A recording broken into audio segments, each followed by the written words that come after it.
Ayap saksi kasus Vina diam-diam melaporkan Dede atas dugaan penyebaran berita bohong atau hoax ke Polda Metro Jaya.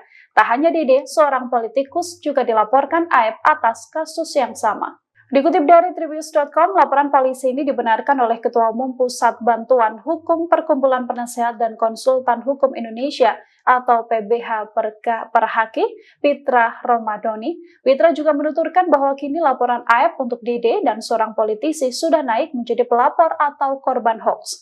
Pitra berujar deretan tuduhan yang disampaikan oleh Dede dan politikus tersebut dinilai sudah merugikan Ayap berupa material maupun imaterial.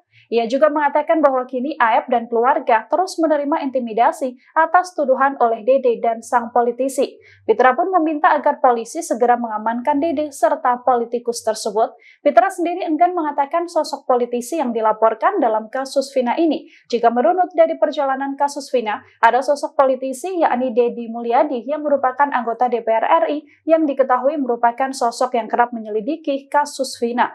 Bahkan Deddy Mulyadi juga pernah berbincang dan berdiskusi dengan Ayap saat saksi kasus Vina ini masih mau tampil di hadapan publik. Belakangan Deddy Mulyadi kerap menyinggung dan mempertanyakan kesaksian Ayap.